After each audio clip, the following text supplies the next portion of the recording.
So welcome to the first lecture of NCERT solutions of amines. तो देखिए first question is हमारे को IUPAC names लिखने हैं इन फॉलोइंग कंपाउंड्स के और क्लासिफाई करना है कि ये प्राइमरी, सेकेंडरी या टर्शरी अमीन्स हैं. देखिए फर्स्ट वन CH3CH CH3NH2. तो पहला काम आपको क्या करना है, यहाँ पर लॉन्गेस्ट चेन देखनी है और नंबरिंग स्टार्ट करनी है वहाँ से जिससे NH2 जो कि आपका फंक्शनल ग्रुप है, this is the functional group, NH2 को लोअर लोकेंट मिले. ठीक है, तो इसको लोअर लोकेंट देने के लिए हम क्या कर सकते हैं, हम नंबरिंग स्टार्ट करेंगे यहां से 1 2. तो ये लॉन्गेस्ट चेन, दो से बड़ी चेन यहां पर नहीं बन सकती, तो 1 पे मिथाइल है. ठीक है, तो आप बोलते हैं 1 मिथाइल. अब क्योंकि 2 कार्बन की लॉन्ग चेन है तो 2 कार्बन के लिए वर्ड रूट जो आता है दैट इज इथ. कोई डबल ट्रिपल बॉन्ड नहीं है तो एन और लास्ट में अमीन. सो 1 मिथाइल इथेनामीन. ठीक है, और यहां पर नाइट्रोजन सिर्फ एक ही कार्बन से बॉन्डेड है तो ये कैसा है, 1 डिग्री अमीन है. सेकेंड स्ट्रक्चर देखिए, लॉन्गेस्ट चेन यहां पर सिंपल दिख रहा है आपको, 3 कार्बन की चेन है और नंबरिंग फंक्शनल ग्रुप के नज़दीक वाली तरफ से हम स्टार्ट करते हैं 1 2 3. सिंपल नाम क्या होगा इसका, देखिए 3 कार्बन की मेन चेन है, ब्रांच कोई नहीं है तो डायरेक्टली प्रोपेनामीन. ठीक है, आप प्रोपेन 1 अमीन भी लिख सकते हैं या सिंपली प्रोपेनामीन, क्योंकि बाय डिफॉल्ट अंडरस्टूड है कि अगर आपने 1 मेंशन नहीं किया है तो पोजीशन 1 ही होगी. यहां भी नाइट्रोजन सिर्फ एक ही कार्बन से बॉन्डेड है तो it is also a 1 degree Amin. Third example CH3NH CH3CH3. अब देखिए नाइट्रोजन के लेफ्ट में भी एक चेन है, राइट में भी एक चेन है, पर ज़्यादा लंबी चेन कौन सी है, राइट वाली, तो उसको आप मेन चेन लेंगे. अब ये नहीं करना है कि नाइट्रोजन जिस कार्बन से कनेक्टेड हो वहीं से नंबरिंग करनी है, आपको लॉन्गेस्ट चेन लेनी है. लॉन्गेस्ट चेन क्या होगी, 1 2 3. तो चाहे आप ऊपर से चलें या नीचे से चलें, दोनों पोजीशन में या दोनों नंबरिंग में सेकंड कार्बन पे ही नाइट्रोजन अटैच्ड है. ठीक है, तो जो फंक्शनल ग्रुप है वो सेकंड पोजीशन पे ही आएगा. अब क्योंकि नाइट्रोजन के साथ ये मिथाइल भी लगा हुआ है जो कि आपकी मेन चेन से बाहर है तो ब्रांच इसको आप बोल नहीं सकते, और क्योंकि ये नाइट्रोजन पे लगा है इसकी नंबरिंग या इसकी नेमिंग कैसी होगी, N मिथाइल. तो this will be N methyl. तो ये मिथाइल हमने यहाँ पर डिफाइन कर दिया कि नाइट्रोजन के साथ जुड़ा हुआ है. अब 3 कार्बन में क्या होगा, प्रोप. ठीक है, तो प्रोपेनामीन हो जाएगा. अब प्रोपेनामीन में अमीन कहाँ लगा है, सेकंड कार्बन पे, तो N मिथाइल प्रोपेन 2 अमीन. ठीक है, तो N मिथाइल प्रोपेन 2 अमीन या 2 प्रोपेनामीन. ठीक है, तो that is a third one. अब देखिए फोर्थ स्ट्रक्चर में यहां पर जो लॉन्गेस्ट चेन है वो 3 कार्बन की आएगी, 1 2 एंड 3, और 2 पे मिथाइल एज अ ब्रांच लगा हुआ है और NH2 है. NH2 मतलब इस पर कुछ अटैच नहीं है. और देखिए यहाँ पर हम डिफाइन करना भूल गए, यहाँ नाइट्रोजन लेफ्ट में भी एक कार्बन से कनेक्टेड है और राइट में भी एक कार्बन से कनेक्टेड है, तो 2 कार्बन से कनेक्टेड है, that is why it will be a 2 degree Amin. Fourth case में 3 कार्बन की लॉन्ग चेन है, सेकेंड पोजिशन पे मिथाइल ग्रुप लगा हुआ है, तो हम लिखेंगे 2 मिथाइल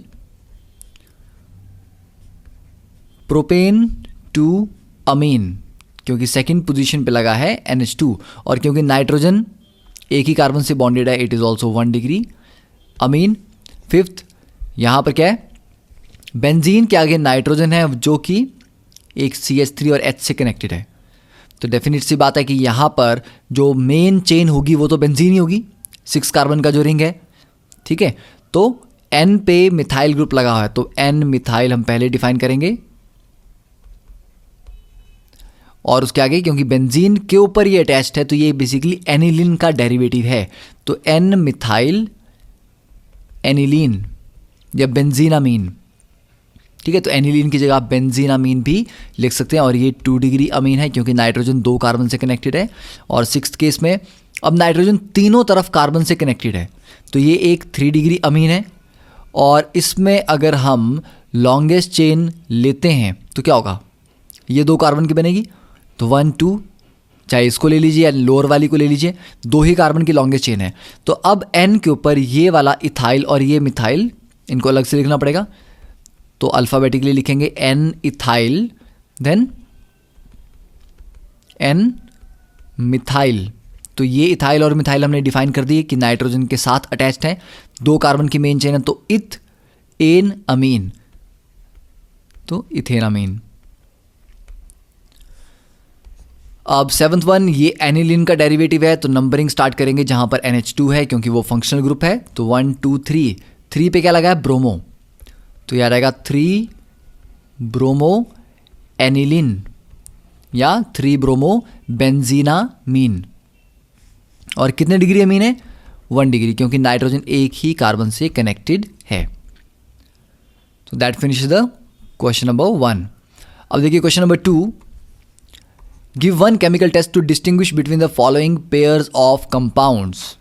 तो पहला कि मिथाइलमीन और डाई इथाइल अमीन में आपको डिफ्रेंशिएट करना है। तो देखिए मिथाइलमीन एक्चुअली 1 डिग्री अमीन है, डाई इथाइल अमीन 2 डिग्री अमीन है, तो हम 1 डिग्री और 2 डिग्री के बीच में डिफ्रेंशिएट करना चाह रहे हैं यहाँ पे। ठीक है, तो इसको आप कार्बाइलमीन टेस्ट कर सकते हैं, जो कि फाउल स्मेलिंग टेस्ट होता है। इसमें बहुत फाउल स्मेल, एक गंदी स्मेल इसमें आती है क्योंकि आइसोसाइनाइड्स बनते हैं इसमें, कार्बाइलमीन बनता है। ठीक है, तो स्मेल से ही आपको कंफर्म हो जाता है कि हाँ ये रिएक्शन हो चुका है। तो मिथाइलमीन लिख लेते हैं। मिथाइलमीन क्या है, CH3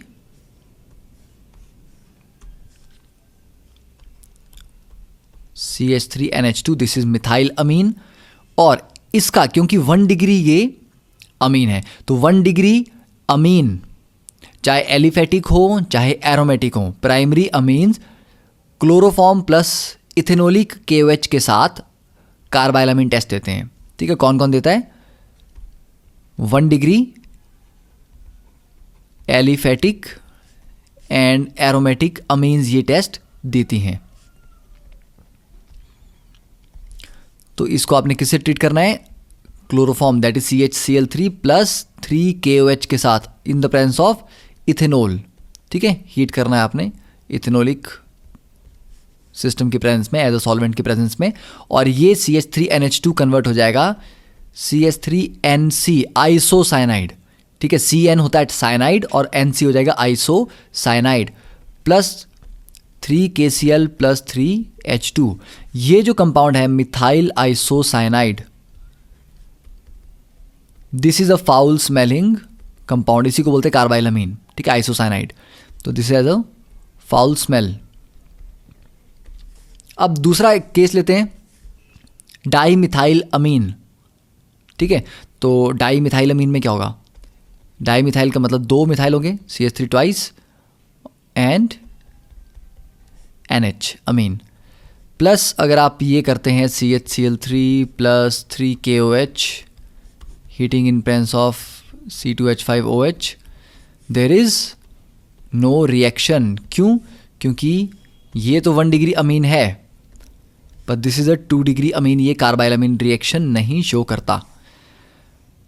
अब नेक्स्ट देखते हैं सेकेंडरी और टर्शरी अमीन्स को कैसे डिफरेंशिएट करना है।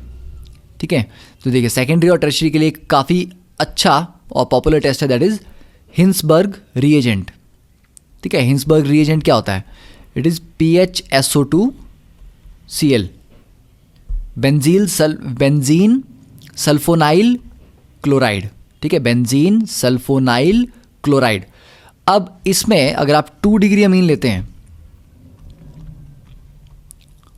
ठीक है, कोई भी 2 डिग्री अमीन लेंगे, उसको आपने ट्रीट किया PHSO2Cl के साथ, तो इस केस में बनता है आपका PHSO2NR2। ठीक है, क्योंकि 2 डिग्री अमीन में क्या होगा, नाइट्रोजन के साथ, इसको आप लिख सकते हैं 2 डिग्री अमीन इज R2NH।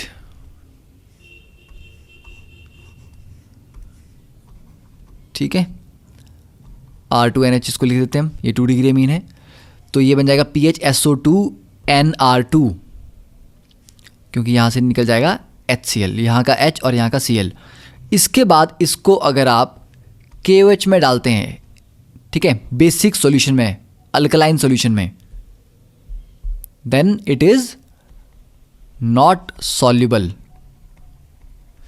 ठीक है, तो क्या याद रखना है कि सेकेंडरी अमीन्स जो हैं वो हिंसबर्ग रिएजेंट के साथ जब रिएक्ट करके प्रोडक्ट बनाती हैं that is insoluble in alkali. पर किस में सॉल्युबल होगा वो?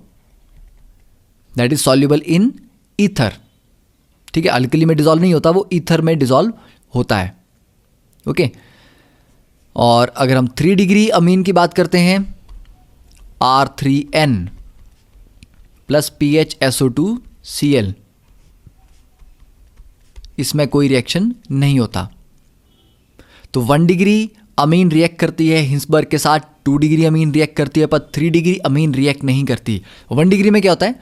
1 डिग्री में जो कंपाउंड बनता है वो इथेनॉल में, वो KOH में या अल्कली सॉल्यूशन में सॉल्युबल होता है। 2 डिग्री अमीन का अल्कली में सॉल्युबल नहीं होता, ईथर में सॉल्युबल होता है। 3 डिग्री का रिएक्शन ही नहीं होता।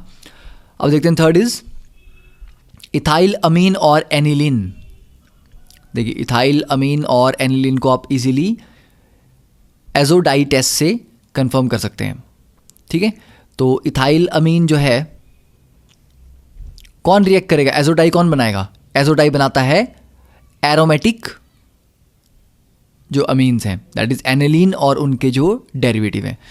तो सिंपल आपके पास एनिलीन है PHNH2, इसको हमने ट्रीट किया किसे? NaNO2HCl।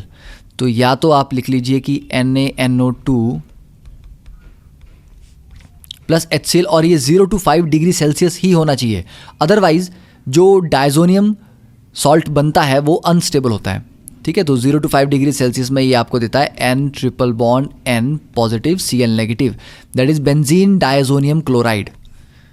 ठीक है, तो नाम इसका आप लिख सकते हैं बेंजीन डायजोनियम क्लोराइड। अब ये जो है 0 to 5 डिग्री सेल्सियस में स्टेबल होता है। ओके, अब इसको आप फर्दर अगर अल्कोहल से नॉट अल्कोहल, फिनोल से इसको ट्रीट कर सकते हैं, नेफ्थोल से ट्रीट कर सकते हैं, तो एजोडाइज बनाता है, मतलब ये कलर्ड कंपाउंड देता है। तो मान लीजिए इसको जनरली अगर हम फिनोल से ट्रीट करें तो एक सॉलिड मिलेगा हमें।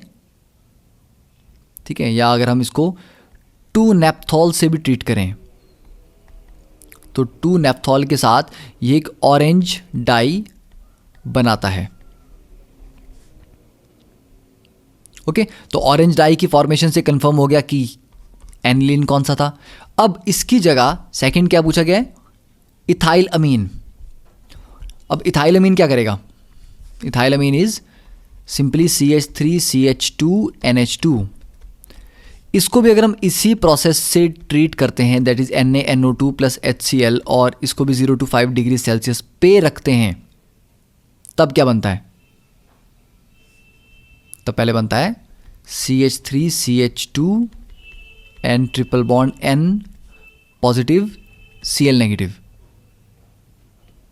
अब ये जो कंपाउंड है ये अनस्टेबल है, इसलिए ये आगे कन्वर्ट हो जाएगा CH3CH2 पॉजिटिव में और ये N2 गैस रिलीज कर देगा। अब ये जो CH3CH2 पॉजिटिव है, इसको अगर हम नेक्स्ट स्टेप में वाटर के साथ ट्रीट करें तो ये दे देता है CH3CH2OH, अल्कोहल इसमें बन जाता है। तो मतलब डायरेक्टली आपके पास शॉर्टकट क्या है? क्या लिखना है आपने RNH2 को, प्रोवाइडेड ये 1 डिग्री अमीन हो, RNH2 को आपने ट्रीट किया HNO2 से 0 to 5 डिग्री सेल्सियस और उसके बाद वाटर से ट्रीट किया 1 2, डायरेक्टली NH2 हटा के आपने OH में लगा देना है। तो ये अमीन से अल्कोहल बनाने का भी रिएक्शन है, और ये अल्कोहल चैप्टर में डेफिनेटली हमने क्विक रिवीजन लेक्चर में ये रिएक्शन कवर किया है। ठीक है, तो एजोडाई टेस्ट से आप कर सकते हैं, जिसमें ऑरेंज डाई बनेगी वो आपका होगा एनिलीन, और जिसमें नहीं बनेगी वो डेफिनेटली आपका 1 डिग्री अमीन होगा। अब नेक्स्ट इज फोर्थ केस में डिफरेंशिएट करना है एनिलीन और बेंजाइल अमीन को। अब एनिलीन क्या होता है? हमें पता है PHNH2 इज एनिलीन, और बेंजाइल अमीन क्या है? PHCH2NH2। तो जो ये PHNH2 है ये तो एरोमेटिक अमीन है, दैट इज एनिलीन है, पर ये तो 1 डिग्री अमीन है। तो दोनों को अब फिर से किससे डिफरेंशिएट हम कर सकते हैं? एक आपके पास एरोमेटिक अमीन है और एक आपके पास सिंपल 1 डिग्री अमीन है। तो इन दोनों को हम दोबारा इसी रिएक्शन से HNO2 से ट्रीट करके डिफरेंशिएट कर सकते हैं। तो इसको भी अगर हम 0 to 5 डिग्री सेल्सियस HNO2 से ट्रीट करेंगे तो फर्स्ट क्या मिलेगा हमें? pH N2 positive Cl negative, और उसके बाद उसका आप कोई भी डाई बना सकते हैं उसमें, नेफ्थॉल से ट्रीट करके, फिनोल से ट्रीट करके। पर इसको अगर हम नाइट्रस एसिड के साथ 0 to 5 डिग्री सेल्सियस पे ट्रीट करते हैं तो ये बनेगा PHCH2N2 पॉजिटिव Cl नेगेटिव। ये जो स्पीशीज़ है ये अनस्टेबल होगी और ये ब्रेक हो जाएगी PHCH2 पॉजिटिव में, ठीक है, प्लस N2 आपको मिल जाएगा अलग से। और इसको अगर हम ट्रीट करते हैं वाटर से तो आपको क्या मिल जाएगा? PHCH2OH। जबकि यहाँ पर क्या है, इसको आप फिर से आगे 2 नेफ्थॉल से ट्रीट करके ऑरेंज डाई बना सकते हैं, या और भी अलग अलग कलर की डाइज हैं डिफरेंट कंपाउंड से ट्रीट करके। तो ये भी नाइट्रस एसिड से हमने डिस्टिंग्विश कर लिए। और फिफ्थ केस में एनिलीन और एन मिथाइल एनिलीन। तो एनिलीन हमें पता है it's a 1 degree amine, aromatic amine. तो it's a 1 degree aromatic amine. तो ये क्या देगा? इसको CHCl3KOH से ट्रीट करेंगे इथेनॉल की प्रेजेंस में, तो ये कार्बाइलामीन टेस्ट देगा, NC बनाएगा, फाउल स्मेल। पर इसकी जगह अगर हम एन मिथाइल एनिलीन यूज़ करेंगे, मतलब NHCH3, तो ये 2 डिग्री एरोमेटिक अमीन है, नो रिएक्शन। अगर इसको भी अगर आप CHCl3KOH से ट्रीट करते हैं तो ये कुछ रिएक्शंस हुए, इनको आप एक बार फिर से रिवाइज कर सकते हैं, ठीक है। और ये रिएक्शन आपको याद होने चाहिए कि डिफरेंट एनिलीन्स को, अमीन्स को आपस में डिफरेंशिएट करने के लिए कौन कौन से टेस्ट यूज़ किए जाते हैं। Okay, so next question will start in the next lecture.